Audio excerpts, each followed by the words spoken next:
Hello welcome to Shanmukha రుచులండి. మేము మొన్నటి రెసిపీలో టమాటా మష్రూమ్ కర్రీ రెసిపీ పెట్టామండి. అందరూ కూడా చూసి తప్పకుండా ట్రై చేయండి. మా పూర్తి వీడియో కావాలనుకుంటే కింద వీడియో లింక్ కొడితే మా ఫస్ట్ వీడియో అదే ఉంటుందండి. అందరూ కూడా చూసి తప్పకుండా ట్రై చేయండి. మా వీడియో కనుక కొత్తగా చూస్తున్న వాళ్ళు, ఫస్ట్ టైం చూస్తున్న వాళ్ళైతే మా ఛానల్ని సబ్స్క్రైబ్ చేసుకోండి. మేము పెట్టే వీడియోస్ మీకు ఎప్పటికప్పుడు నోటిఫికేషన్స్ వస్తూ ఉంటాయండి.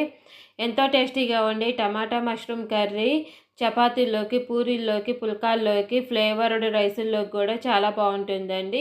మీకు ఏమైనా కొత్త వీడియోస్ కావాలి అని కూడా కింద కామెంట్ బాక్స్లో అడగండి, మేము చేసి పెడతాము. అది స్వీట్ కావచ్చు, హాట్ కావచ్చు, బిర్యానీ రెసిపీస్ కావచ్చు, రైస్ ఐటమ్స్ కావచ్చు, పచ్చళ్ళు కానీ, పొడులు కానీ, స్పెషల్ కర్రీస్ కానీ, ఏ రెసిపీ అయినా సరే మేము చేసి పెడతామండి. కింద కామెంట్ బాక్స్లో అడగటం మాత్రం మర్చిపోమాకండి. మీరు ఏమైనా రెసిపీ ట్రై చేసిన తర్వాత కింద కామెంట్ బాక్స్లో మాకు పెట్టండి, మీకు ఎలా కుదిరింది అనేది. మేము తప్పకుండా రెస్పాండ్ అవుతాము. మా వీడియో మీకు నచ్చినట్లయితే లైక్ చేయండి, షేర్ చేయండి, సబ్స్క్రైబ్ చేసుకోండి.